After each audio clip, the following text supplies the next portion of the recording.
Good afternoon. Welcome to Montgomery Township's second virtual town hall. My name is Carolyn McCreary and I'm the Township Manager.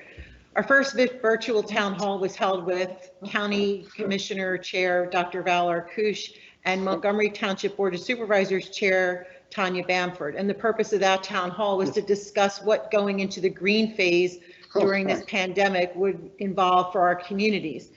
This second town hall, albeit virtually, was planned in response to the tragic death of George Floyd in Minneapolis and the resulting conversations that have been held across our country on the role of police departments in our communities and the future of law enforcement itself. If you're viewing this event live, you'll see a window to the right of your screen that will allow you to ask a question. We just ask you to give your name and town so we just have an idea of who's watching, and then we will try our best to respond to questions at the end. It's my pleasure to introduce our police chief, Scott Bendig, who will be answering questions that were sent to him by one of our residents that we believe are timely and relevant in light of everything we are experiencing right now. Good afternoon. Thank you very much. A little bit about myself. As Mrs. McCreary said, my name is Scott Bendig. I'm the chief of police of Montgomery Township. I began my career in this organization in 1989. I was born and raised in Cheltenham Township. Attended Temple University. I was very fortunate enough to be offered a position in this organization at a relatively young age, so I left college and actually took a position here with this organization. Since that time, I've served in various capacities with the organization. I served as one of the department's first DARE officers. I served in the K-9 unit for 12 years. I've served as the field training officer in the organization. In 2000, I was promoted to the rank of corporal. 2002, the rank of sergeant. In 2010, I was promoted to the rank of deputy chief, and in 2012, I was promoted to the rank of chief of police. So as far as my background, educational background, as I said, I attended Temple University. I have a bachelor's degree from Temple University. I have a master's degree from Westchester University, and I'm also a graduate of the FBI National Academy. So a little about myself. That's great. So if you don't mind, I'd like to just go through the questions and hopefully we can get through them all in our allotted time. Okay. So just some, obviously, there's some things that are just very pertinent right now. What bias-based training do officers receive here in Montgomery Township? Okay, when we hire an officer, any officer that's hired in the Commonwealth of Pennsylvania is required to actually go through the Act 120 program, which is monitored by the Pennsylvania State Police. That program is over 900 hours. And part of that program includes instruction on bias-based policing. Once an individual is hired with our organization, they are required to go through the entire standard operating procedures of the department, which includes a review of our bias-based policing policy. In addition to that, officers on a yearly basis are required to actively review our bias-based policing policy. In addition to those yearly training initiatives, we also are very fortunate over the past 2 years. We've been able to secure grant funding to have different individuals come in and instruct the officers on bias-based topics. In 2019, we had the Pearl Buck Foundation came in and did a presentation on discovering diversity and creating community. And this year, pre-COVID, we had the opportunity to attend training for managing implicit bias for law enforcement, which was sponsored by the Anti-Defamation League of Philadelphia. Unfortunately, when COVID kind of struck us, we didn't have the opportunity to fulfill all the training, so we're waiting until some of the restrictions are lifted and then we'll jump back into that. In addition, we're very fortunate in our organization that we have the support of our elected officials and our manager.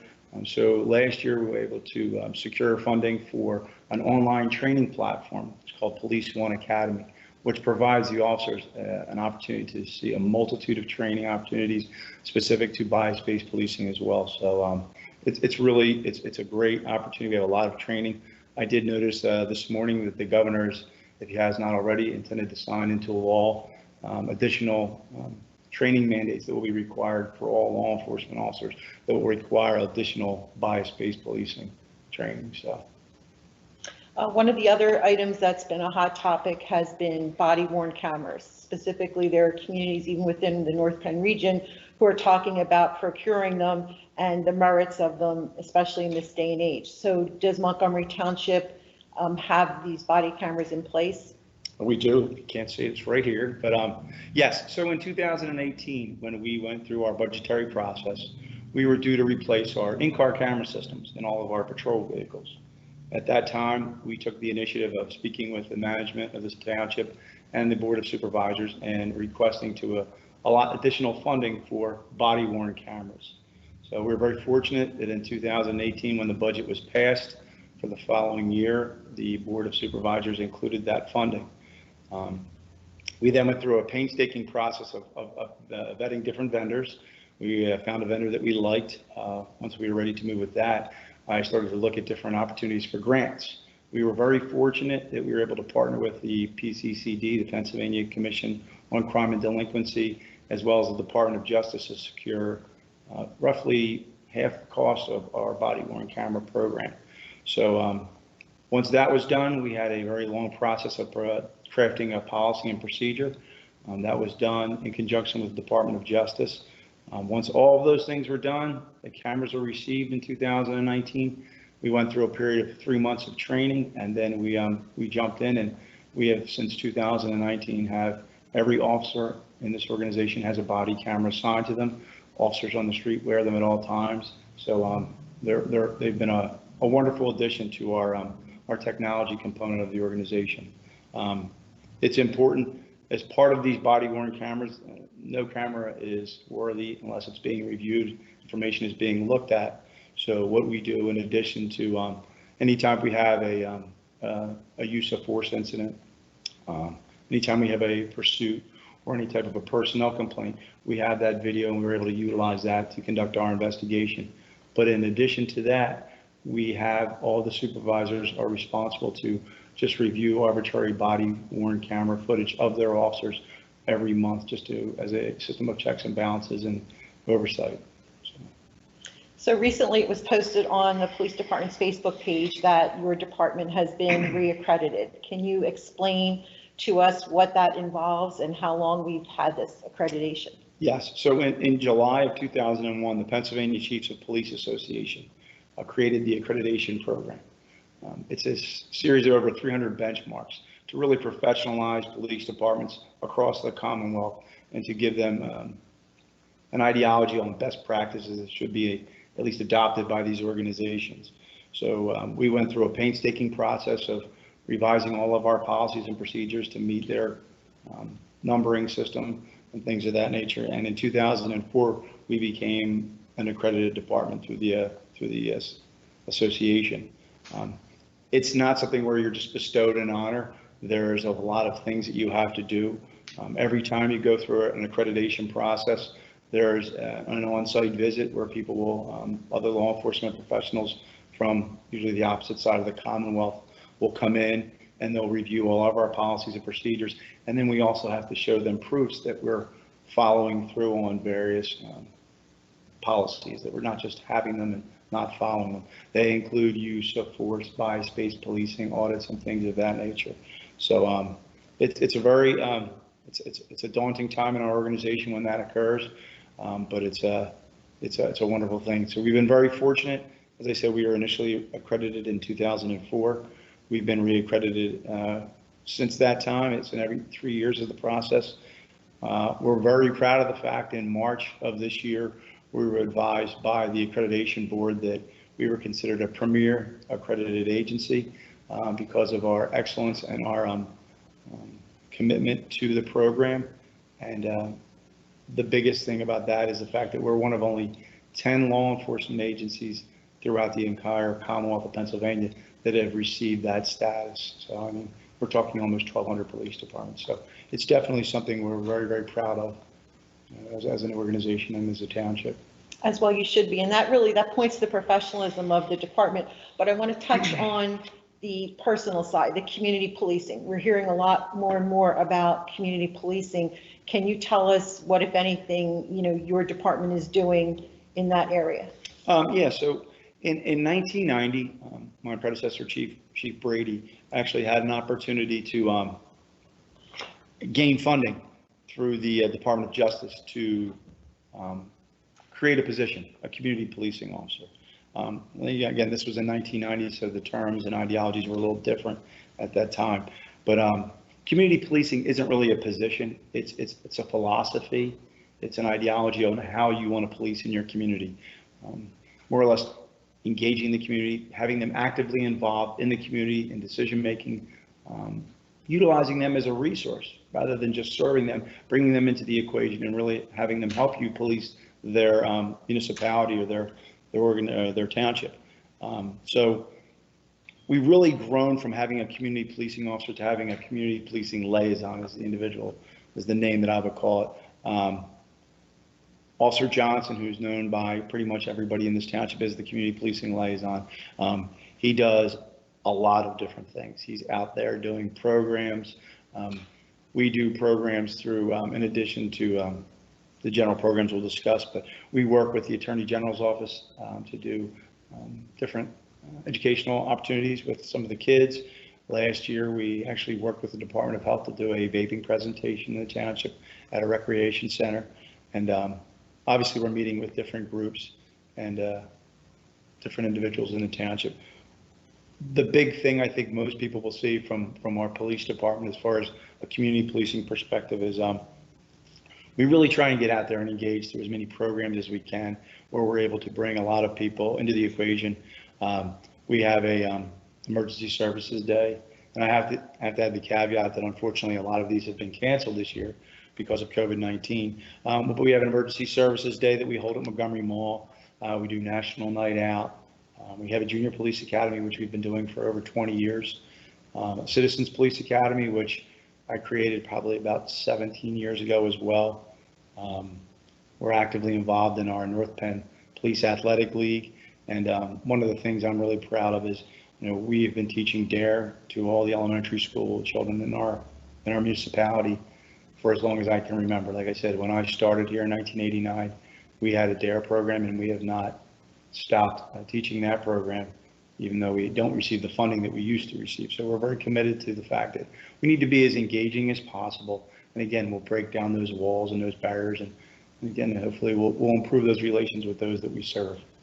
I think the role of a police department is very unique in that you have the professionalism and the law enforcement capability, but you also really are ambassadors for the community you serve. You're the first point of contact many times, whether it's, I'm going to be on vacation, can you please take an extra run by my house, or I've locked my keys out of my, in my car again and I need assistance. So I think it's really great to hear that you value both sides of it. Right. So I have some specific questions that were provided to us by a resident. So if you don't mind, I'd like to read them just to make sure that I get, the exact wording. So concerning use of force, obviously that is paramount in everyone's mind right now. Are the police officers in Montgomery Township being trained to de-escalate altercations by using peaceful conflict resolution strategies? Yes, they are. I mean, the department, when we talk and we sit down with different things and we do our training, one thing we utilize is something called MOAB, which is Management of Aggressive Behavior Training. We were very fortunate a few years ago to actually have two officers actually trained through grants to instruct this to all of our officers. The program more or less teaches officers how to utilize their verbal skills and deal with people in a very calm and soothing way to mitigate any type of aggressive behavior and things of that nature, which is obviously a very important part.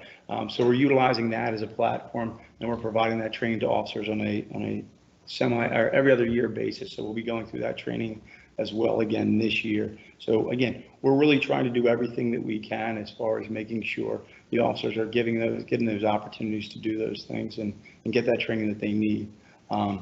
The nice thing about that as well is the fact that last year we were able to partner with a law enforcement agency in Fort Indian Town Gap, where we were able to put a lot of those principles and ideologies into play, where we had training where we actually were able to simulate these types of scenarios and events in real live, apartments and things like that. So it took things to a different level. It's one thing to learn those topics and those concepts and ideas, but to really put them into play, it's really important. So we're very fortunate that way. That's great.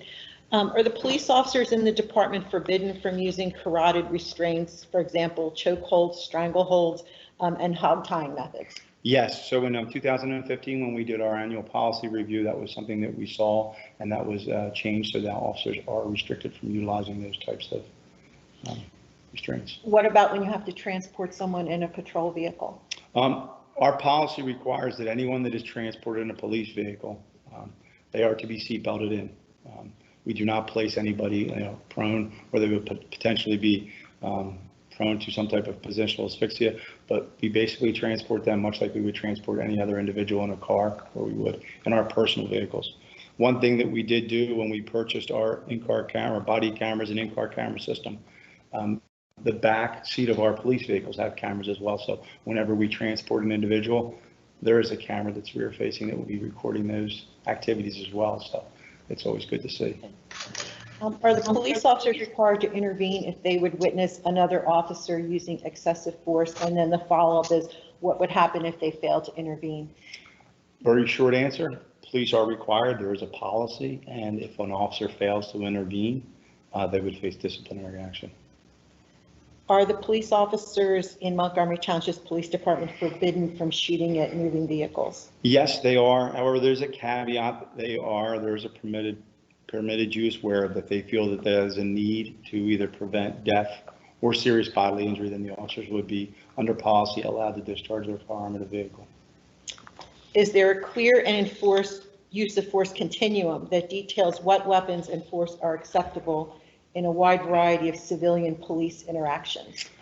Yes, this will be kind of a long answer, but yes, it's a very in-depth policy as far as the use of force continuum that we deploy. The first point of that continuum is more or less our mere presence. We have found that, when the great majority, I can't think of a better word to use, just your mere presence at an incident and treating people with dignity, respect, kindness, professionalism will pretty much diffuse any type of animosity or angst that a person is experiencing. So that is ultimately the first level that we utilize, just our mere presence. And that usually works 99% of the time. If it gets to a point where that is not working, then we may come into a situation where we have to institute a verbal dialogue, telling people what we want them to do, things like that. Again, with the same concept and ideology that treated the right way, treated like you and I have been taught, treat people as you wish to be treated, you can accomplish everything, as far as you're looking at. 99.9% of our interactions with the public are on those two levels. That's how we handle 99.9% of those. We arguably have contact with 15 to 20,000 people a year in this municipality as law enforcement officers. And like I said, it's very rare that we have to deploy a use of force. If we are finding that we cannot control a situation and we feel there's a need to utilize force, or a situation presents itself, then we have several less lethal components that we call. The first of them, which is called empty hand control, which would be nothing more than potentially me putting my arm on you to guide you or get you to put your hands behind your back. That accounts for like 70%, over 70% of the use of force incidents that we would have in our municipality over the past, since I've been chief, actually. Other use of force components, less lethal use of force components that are available to officers to utilize would include pepper spray, tasers, baton. We have canines that are available. And the last being, we actually have a beanbag round that we can utilize as well in those rare instances and things like that. And then obviously the last thing that would be on that continuum would be the use of deadly force. So are officers in the department required to exhaust every other possible option before using force? Yes. So ultimately you're going to look for it, whether it's reasonable and justified, is whether the level of force where you're at. As I said before, and I'm going to keep pounding this, the overwhelming majority of it is more or less just your mere presence, some verbal commands, treating people with dignity and respect. That's going to resolve the issue, the concerns that you have. The one thing that we really try to preach with officers is that time is on your side. You have time on your side. What do you mean by that? So you may come into a situation, you and I may come into a situation and you're very upset and angry, dialogue. You can usually talk people, down from that, angst and things of that nature. It doesn't have to be solved within 5 minutes. We've seen some use of force utilizations in other, towns, states where, and I think of one in particular in Cleveland where it was very quick, sudden. There's other ways to handle things of that nature where you can engage a person in dialogue in a safe, effective manner and mitigate the potential use of force of that nature or any use of force other than just a conversation. So are Montgomery Township police officers required to give a verbal warning to a civilian before they would draw their weapon or have to use force? Yes, they are when it's practical and reasonable. I mean, there may, you don't want to talk about things like this, but there may be a time where you don't have the opportunity to do that per se, especially if it's a discharge of a firearm situation. But when practical, the officers are required to advise and let them know. So. Are they required to report every time they use force? Yes. So we have as part of our use of force protocol, we have a form, it's called a response to resistance form. Anytime an officer utilizes force, he has to document that information on what's called a response to resistance form. That form is actually filled out, provided as a mechanism received by the sergeant. The sergeant reviews it, passes it up to the lieutenant, and passes it up to me. That information is reviewed at each supervisory level. That would also include any body-worn camera footage or any other footage that would be readily available for us to take a wholehearted, holistic look at this entire incident. And then what would happen at the end of this incident or at the end of this process, it actually would come to me as being the chief of police, and we would sit down and I would bring my team of my command staff in, and we actually go through the incident to see if there's issues or concerns or anything of that nature. I do have a note here to remember. If we ever have a situation where serious bodily injury or deadly force would be utilized or occurs, then there is a protocol in place where the district attorney of Montgomery County would actually have individuals, investigators from his office come out and look at the incident from their perspective as well. So. Are your officers trained to perform or seek medical treatment that would be necessary after the use of force? So yes, I mean, as part of their required responsibilities and duties, all officers are trained in CPR, first aid as initial first responders.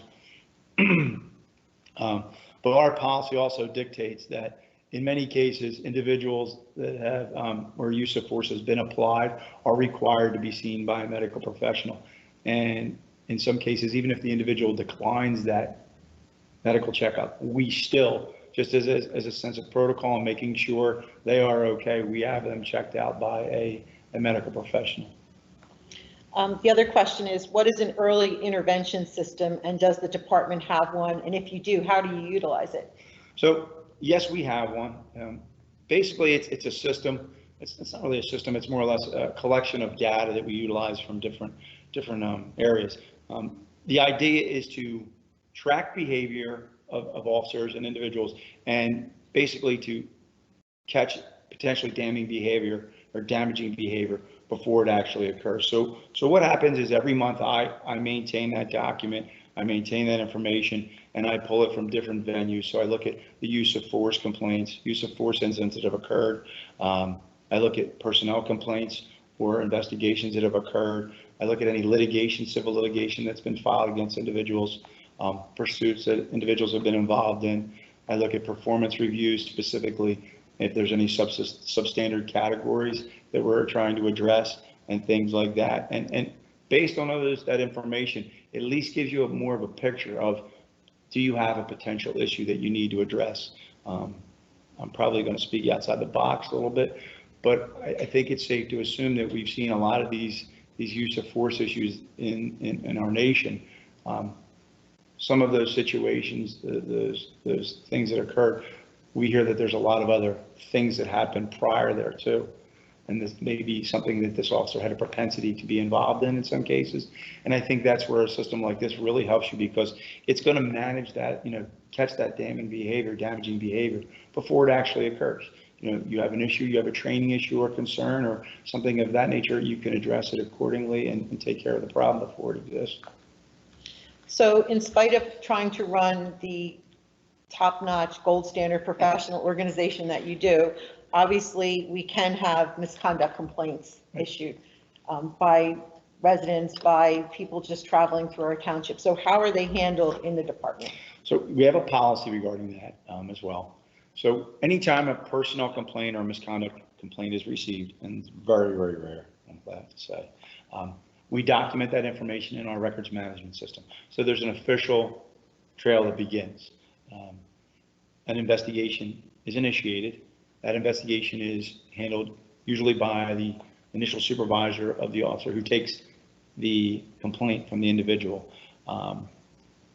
Sometimes I say we're looking at things from a holistic perspective. If we find there's an issue, we deal with it. Once that information is documented and an investigation occurs, we turn that information, be turned over to the officer superior. The superior would end up reviewing that information, would be the patrol lieutenant or the administrative lieutenant, and then it would actually come up to myself as the chief of police for any type of action that would occur. Again, if it's something of a serious nature, criminal nature, we would reach out to the district attorney's office and make sure it's handled in a proper manner and taken care of. But again, we would utilize all that information as far as the misconduct complaint information and make a determination as to whether any policies or procedures were violated.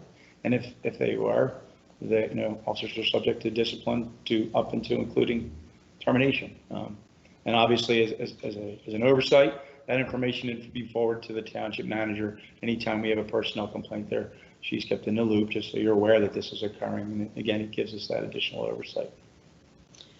So this one speaks to, I guess, even hiring of officers. Are officers in the township's police department thoroughly vetted to ensure they don't have a history with abuse, racism, xenophobia, homophobia, transphobia, or discrimination? Yes. So to become a police officer in Montgomery Township is about a 6-month process. It's quite lengthy. It starts with our elected officials giving us the authorization to hire or replace an individual within the organization. That's never a given. Once that occurs, then we initiate a process where we're doing everything we can to drive up as many people applying for the position.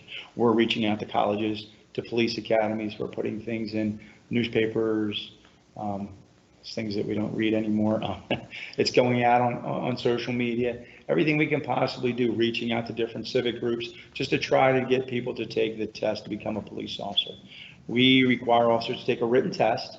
Officers that attain a passing score are then given a physical agility exam just to make sure they're in physical shape to become a police officer. Once that occurs, then the officers are actually scheduled for an interview.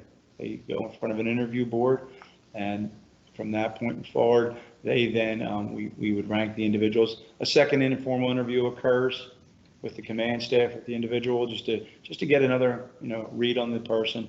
And then we jump into the investigative background phase. That is quite in depth. It starts with a polygraph examination. At that point in time, then we go to, if we are picking up a police officer from another organization, we're going out and interviewing that organization, looking at all their information, their personnel records, to see if there's any issues of concerns of misconduct or personnel complaints. So we vet them from not only from where they're working, if they are officers, but even if they're not, we're going to their places of employment to talk to their bosses, reaching out to neighbors, families, friends. Social media is a very strong component of that background investigation, so we're looking at that as well. But again, we really do our best to really just dig into making sure that the people that we're hiring to serve in the capacity, it's a position of incredible power, and you want to make sure you're getting the right people. So even when we're done that, so we reach that point where we think we have the right people, we actually have a step in our municipality, which I think is really interesting, and it works. We have what's called a public safety board. A public safety board is a group of township residents that are appointed by our elected officials to serve in the capacity. They have the opportunity to basically sit down and interview these individuals. And I always enjoy having the conversation with them when I introduce them to the board for the interview. I say, these are the people that you're going to work for. Just to emphasize to the officers that, while I may be the person that's in charge of you, ultimately, These are our stakeholders. These are the people that we're responsible to as far as doing the daily, ins and outs of policing in this community. Once that's all said and done, we have our people, then the Board of Supervisors will get the opportunity to interview them to see if they think they're a fit in our organization. They give me the plus, the sign, and then we go through a process by which the individuals have a psychological examination, the individuals have medical, they undergo drug testing, everything there that you could possibly do. To the finality is 6 months later, they are sworn in as an officer and begin. Why it takes 6 months. You get another 12 weeks plus of field training and everything like that. So, can you describe a little bit? I'm just going off script. What does field training involve? so yes, field training it's very, very intense. I'm sure we have 2 new officers. I'm sure I talked to both of them the other day, and they understand now how it's a lot of information. So when we hire an individual, an officer in our organization, the first 3 weeks are more or less internal training. So the officers are basically, the entire policy manual is going through with them by the field training supervisor. The officers are trained in every facet of use of force components. They undergo testing, qualifications. The officers also have the opportunity to visit with each of the specialty units within the organization to just get a feel and ideology of what exactly this job entails in our municipality. After that 3-week period, then it's time for them to be immersed in the actual field training program. Field training is 12 weeks, 6 weeks with an initial primary officer. Second phase is 3 weeks with a secondary officer, and the final 3 weeks is with their primary officer again. Also within the program, we have an additional 2-week window where we can take an individual out of the training curriculum and re-immerse them in a more selected area that maybe they need to improve on. But once that is done, then we have a meeting and the individual officer would then be allowed to patrol and do his job on his own or her own, knowing full well that they still are not, it's a lot. It takes a long time to learn. So, that goes on and then they're on probation for a year. So again, and the thing we really try to do is we try to really get them to, with our field training officers, it's probably one of the most influential positions in our organization because you're really, you're having the opportunity to bring somebody in at the very beginning, at the very ground level. So they really, it's a very vital position, that and I would say our street line supervisors, because they're the ones that are going to be seeing officers on a daily basis, and they're the ones that are going to be, seeing behavior and correcting behavior or addressing behavior and pushing it up to a level where, if necessary, we have to deal with it as command staff personnel. So how has the Montgomery Township Police Department implemented recommendations from President Obama's task force on 21st century policing? So a little background. So in 2014, President Obama commissioned a series of, a group of very, very highly respected law enforcement officials throughout the country. I believe Chief Ramsey from Philadelphia was one of them as well, to really take a look, a 30,000-foot view of what law enforcement is in our country and our society, and think of, to really get down to figure out how we want to go in a direction that's going to be better for our country and those that we serve. They came up with, if you want to read the report, it's 130 pages. It's quite in depth. But one of the things they really kind of drilled down on is 5 principles or 5 pillars that they think are very important for law enforcement organizations as they, continue to grow and evolve as law enforcement entities. The first was building trust and legitimacy, which was really more about creating a culture of transparency, making sure you're really looking at different things. You're not just assuming, you're actually out there holding officers accountable, holding your personnel accountable, being engaged, really trying to make sure you're getting into the ground level. The second would be policy and oversight. Very strong policies are important. Obviously, the procedures that we have. I will add that on top of our accreditation policies and procedures, with that, we were very fortunate this year to jump into the fray with, again, the support of our Board of Supervisors, to partner with Lexipol. Lexipol is a company that actually, it's a policy management company, and what they're able to do is they work with us I look at accreditation as here. We can continue to be better, to take it to the next level. So we're working with Lexipol to basically vet our entire policy manual, to go through it, to make sure that we are hitting the best practices, not only in the 300 benchmarks that our accreditation commission requires us to do, but in every area of law enforcement. And they work with us. It's an arduous process, but we started doing that at the beginning of this year, which we're working through that as well. So again, that policies and those oversights are really important. Technology, social media, we have the body cameras, we have the in-car cameras. Technology is the way of the future, obviously. We all see that and understand that. But also we realize that social media is a huge component of what we do.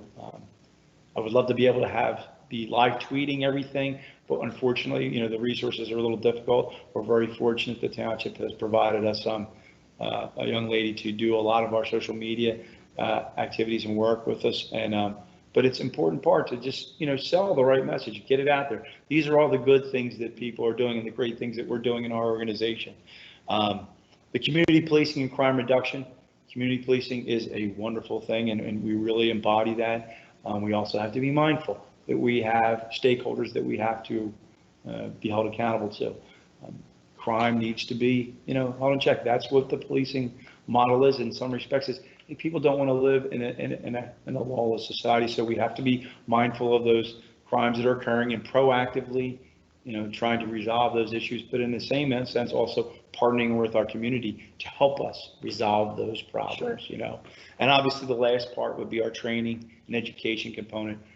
We do a lot of training, and we're always looking. I think if I'm sure we'll talk about this at some point, but if ever to talk about anything that we were really looking at is that, with in light of this horrific incident, we are constantly looking at training opportunities, endeavors to make us better, to continue to professionalize the men and women that serve this municipality. So. This kind of touches on your last point. How have the events of the past few months affected what's going on in your police force specifically? And what, if any, changes are you in the process of making, or do you see that you're going to make? I think, it's interesting. Unfortunately, I've evolved to becoming one of the older officers in the organization. So when I talk with some of the officers that have been around as long as I have, we all pretty much agree that this has probably been the most trying 5 to 6 months in this profession in our lives. COVID was, we all know what COVID has done to our society and how difficult it's been to overcome that. And then obviously this incident that we're dealing with as law enforcement specifically. I've had the opportunity to meet with our officers.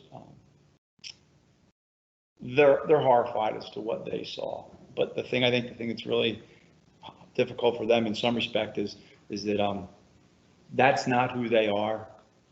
They're very proud of the job that they do for the citizens and the people that we serve. But they understand that what happened is beyond their control. They have to learn to control the dialogue and the narrative from this point forward, and really show people what true professional law enforcement officers do. So it's been a bit of a process, but we're getting to that point where the officers understand that they need to go out and create the narrative and show people that what you saw on social media and on the news media, that isn't representative of what the officers of this organization do. And it's important. As far as what we're doing as an overall organization, we're really looking, obviously, consistently, we're looking at our policies. We're looking at different, the training components. What other training can we truly start to look at and see if that would better serve our officers in the community that we serve? Programs, there's different programs that are available out there. When I say programs, more programs that would deal with things on less from a law enforcement perspective, more from a holistic perspective.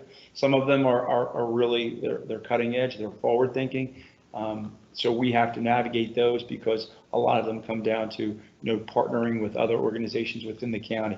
If we can bring those groups together to work to resolve an issue, obviously that's something we're looking to do. But the one thing, I think this goes to a great part of it, having those necessary conversations with those that we serve, be it one-on-one in this type of an environment, or even in like an environment where we're engaging different civic groups. I've tried to reach out to. I've reached out to all of our worship centers in the township. I reached out to a lot of the committees that the township has created to better serve our business community and our public safety community. So we're really trying to go out there and just be a little bit more mindful, be a little more holistic, thinking of a bigger picture to try and continue to build this organization and make it, even better than it can be or than it is right now. So how are you working with some of our neighboring municipalities to ensure that if you request their assistance, that all the officers involved would be held to the same high standards that you hold your officers? So actually, so it's the dynamic of our community, the North Penn community, is it falls under the auspice of the school district. So you'll find that in the North Penn community, the North Penn Chiefs will meet on a regular basis to discuss issues and concerns because they seem to, in many cases, we all fall under that umbrella of the school district. It's just the way it seems to have always been, right down to the name, the North Penn area. We're very fortunate. We do, I would be lying and say we don't rely upon them for assistance. We don't. There are times where we may be needing additional resources or personnel, so we will reach out to them and have them come in. But the good thing there is that we have, not only from my level as the chief of this organization, but my command staff, my lieutenants, are meeting with their lieutenants in their organizations as well, and having these conversations about best practices, things that we're doing, how we can do things better. So we're all really on the same page. I'm pleased to say that many of the agencies that surround our municipality are accredited as well, and we're very fortunate. And I will speak to the area chiefs. I think we really we're very proactive in our approach to law enforcement. That being said, there's a law called the Municipal Police Jurisdiction Act in Pennsylvania, which, and this is more of an educational component. Police officers just can't decide to come into a township to help out without being asked.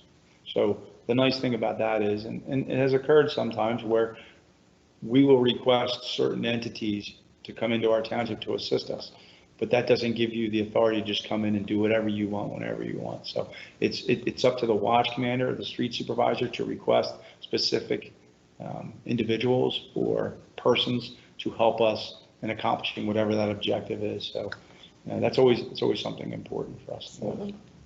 And finally, how are you contributing to the ripple effect to ensure that other police departments can reach a higher standard of excellence? I think I've alluded to this before with you. We're very competitive by nature, so we always want to be the best. So I always think that's a funny way to look at it, but we truly are. I think we are very all proud of us. We're all proud of our organizations as leaders in our organization, of the job that we do and in the communities that we serve. The nice thing about that is, like I said, we still rely on each other for assistance, but the nice thing is each of us in our organization, I'll speak to, we are fortunate enough that we have an excellent reputation, I think, in our county. So that being said, all of us, from my street supervisors up to command level personnel, have been put in positions where we have the opportunity to impart our leadership skills to maybe direct an initiative within the county or work with those in the county to help direct initiatives to continue to raise the bar of law enforcement, not only in our municipality, but in the county as well. So we're very fortunate that way. So I'm gonna put you on the spot for a minute and go off script. Okay. How is your role with the Police Chiefs Association? Because I was thinking that puts you in a position to be able to help other communities maybe that don't have the resources pursue excellence. Yeah, so we have an association through the Montgomery County Chiefs Association. So I'm very fortunate this year. I'm moving up through their executive board. So next year I'll take over the presidency of the association. So it's been a wonderful opportunity because, again, we have some outstanding police chiefs in this county. I did the check the other day. There's I think there's just over 100 law enforcement agencies in the state that are accredited. 25 of them come from this county alone. So there is some outstanding talent, and I would be lying if I didn't say that I rely upon them. If I have a situation like I've never dealt with this, I have the ability to talk to them as well. But it's wonderful being in that situation and being able to at least help continue to direct or navigate, our career, our profession in the manner that we are, I think from this county perspective and this municipality to, continue making us what I could consider one of the lead agencies in this county and Commonwealth, honestly. So. Gold standard. Yes, absolutely. So that's the questions that I have from the resident. And You ready for Q&A? absolutely. Sure. So we have Lieutenant Peoples. He's on the other side. If you could just unmute your microphone and turn Okay. your speaker on, you should be able to. Okay, my name is Lieutenant Peoples. I've been the monitor for this event. I've been going through trying to answer Yes, all sir. the as much as I can. Chief, with us? Yes, sir. Okay. As I was saying to everyone, I've been fielding some of the questions privately, but I pulled out some that we're going to ask of you. Some of you have touched on briefly, but it's been tough to monitor and listen to what's going on as well. So the first one is, who reviews the body camera footage when there's a use of force incident? Okay, so who would review the body worn camera footage when there is a use of force incident? So when that occurs, that information is actually, that footage is actually locked down. It is reviewed by the command staff personnel. And as I said earlier, we would actually, if there's an issue or concern, we would actually reach out to other law enforcement agencies within the Commonwealth to help us review this information. And if we have any issues or concerns, move forward with any disciplinary action or things of that nature. Okay, the next question comes from Senator Collette. I'm going to paraphrase it a little bit because several questions in one, and you answered a couple of them already. So okay. Essentially what the question is asking is, after there's a use of force in the field, what kind of a review of the incident and discussions are had for strategies to ensure officers understand how and why the escalation occurred and whether the use of force was appropriate or not? So that would occur on two different levels. Obviously, it occurs from a command staff level because we would be the ones that were actually having policies and procedures that we're implementing, or we would direct issues of training or concerns that we have. But also the one thing we really promote in our organization is that officers engage in what's called an after action review. So officers will sit down and discuss an incident and look at different ways that they can do things and see if there's a better way to build the mousetrap. And again, we're fortunate in this world today where we have the opportunity to see a lot of different videos. And, unfortunately, we've seen some real horrific ones, to say the least. But even those give officers the opportunity to look at them and say, how could this be done better? How could we do this in a better way, shape, or form? And that's one of the positives of social media in our current world today, because it really gives you an opportunity to look at things and find out a better way of doing something. So. Okay, the next question I have for you is, it's a two-part question. I'll give you the one part if you want to elaborate on all of that. You've already discussed a little bit. How are you working with neighboring precincts to ensure that our high level of standards are met by other police officers that may be responding to a local incident as backup? Yes, regarding that, working with other organizations and agencies, we have a standard and we hold ourselves to that standard. We would hold anyone that we would request into our come into our municipality to assist us, we would hold them to the same standards as well. We're fortunate enough that many of the organizations that we are surrounded by, we engage with them, we interact with them and assisting them on different activities and incidents. So we have a firm understanding of what they are and what they're capable of doing. And like I said, the one thing we do hold very highly in high regard, as I mentioned earlier, the fact that we are an accredited organization. So we know that those that we're asking to help us have the similar standards and protocols in place that we have as well. But ultimately, that information too is the fact that supervisors have the duty, the authority to have an individual leave or not have them come into our municipality to help. Officers understand that will fall squarely upon them. The actions that occur in this organization at an incident will fall squarely on their shoulders and that they're responsible for that. Okay, the other part of that question was, what difficult conversations and changes have you made in light of recent events? So again, and I touched on this a little bit regarding difficult conversations. I would say the most difficult conversation that I have had has been talking to the officers to keep them up and have them looking, I'm very pleased and proud of the job that they do. And I think right now, a lot of the issues and concerns that are being raised in our society are ones of procedural issues and oversight issues. If I can digress, I would say a lot of the issues and concerns that I'm seeing from my perspective would be more so from a supervisory perspective, where people are not proactively dealing with issues before they come to light or how till they get to that point. So that's a really big thing. But right now, as far as conversations that we are having with our officers from a non-supervisory perspective is keeping them engaged and proactively involved and getting them to understand that they need to continue to work to improve the relationships in our community, to make people feel more comfortable with the services that we provide and our place in society. But as far as the supervisory level, in our department, every other month we meet with our supervisory personnel. We have a staff meeting. We discuss issues and concerns specific to the overall good of the organization. We discuss policy issues, concerns, training concerns, ways to improve the organization to make us, better, to keep us at that high level of the gold standard that we all strive to attain.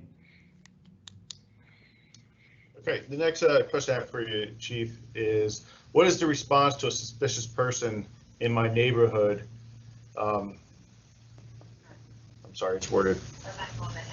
Often cause many awful interactions of an innocent individual with the police.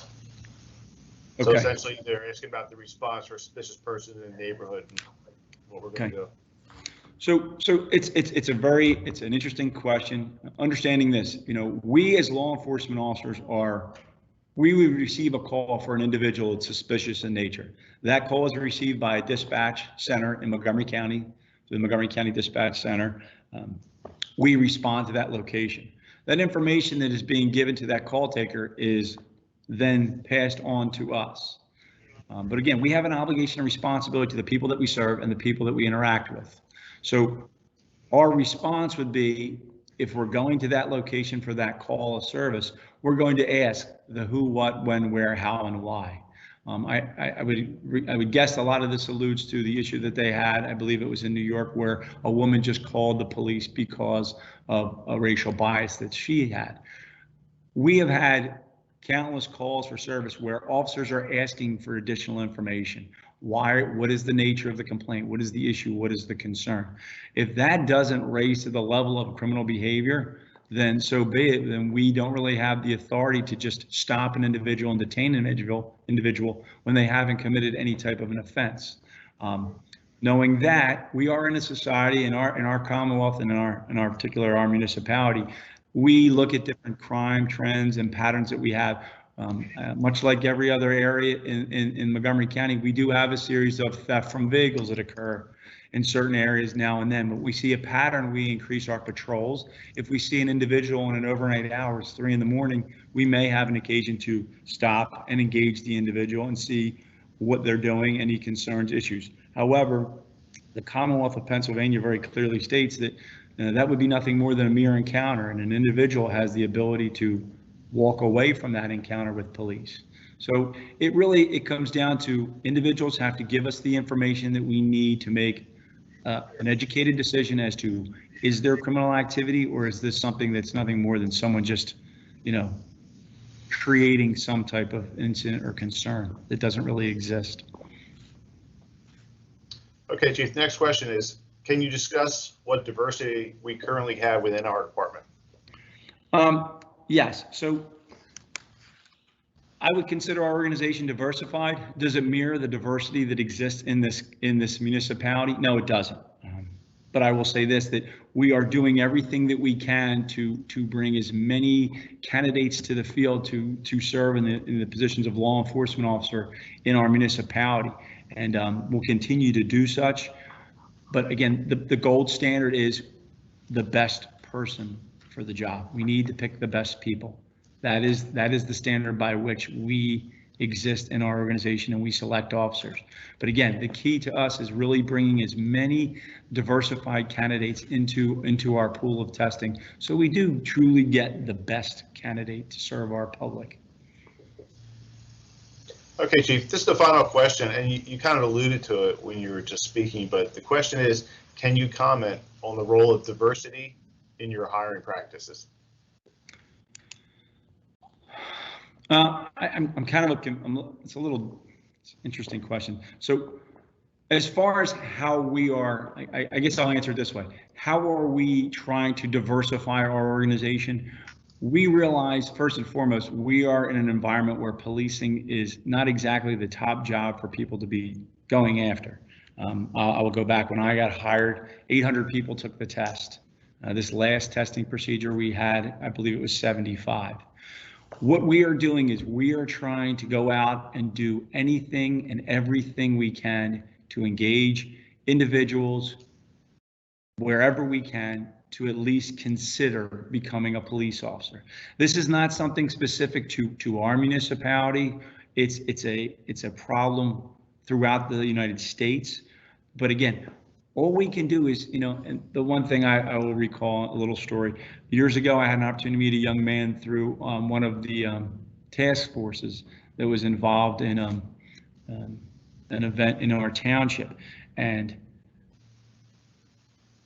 when we discussed this, it was a matter of trying to at least mentor this young man, really talk up the position, the opportunities of being a police officer, and how wonderful it was to try and almost create a mentoring system where we really try as law enforcement to really build up our profession and sell it so that people want to be involved. They want to serve the communities that they live in or that they work for. And I think that's huge. So as many opportunities as we can, we're out there engaging the public.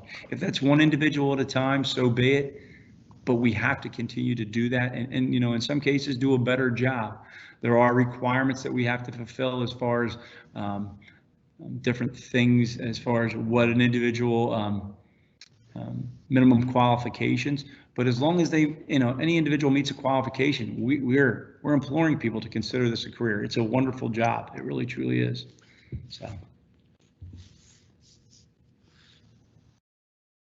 Was that the last question, Lieutenant Peoples? That's correct. Okay. Thank you. So I just want to thank everyone who took the time to watch this video. This video is going to be recorded and will be posted on our social media platforms probably sometime next week after we have a chance to upload it and put it on there. I also want to thank the Board of Supervisors for giving us the opportunity to do this, for allowing us to both work in fields that we're very committed to. I want to thank our residents for the overwhelming support that we've received, not just during the recent weeks in spite of everything that's going on in this country, but especially during the COVID-19 pandemic. And I look forward to when we can do these things in person. I look forward to going out when the police can do community events again, everything from coloring with a cop to coffee with a cop to block parties, everything that makes this township so special and truly the gold standard in law enforcement. Chief, I'll let you have the last word. I just want to thank everyone. Again, you've stolen some of my thunder, but I do appreciate the opportunity to utilize this forum to address some of these issues and concerns. I have to tell you that I am so proud of the men and women that work in this organization. As a resident of this township or a citizen that works in this township, you should be very proud of the work that they do and how much they really care about the people that they serve. We are, as a profession and as a law enforcement agency, trying to build or rebuild relationships that some in our profession have torn apart, but we will continue to do that one interaction at a time. As far as what we're doing to continue to build this organization, we will continue to build on those pillars that we addressed in the 21st century policing document, and treating everyone just with fairness, with dignity, respect, professionalism, and treating everyone that we interact with the way that we would wish to be treated. I can assure you that our department is committed to excellence. If anyone knows me, they know that is the way that I've always approached my career, and I will continue to approach my career. And we're very fortunate that we have outstanding officers that feel very much the same way.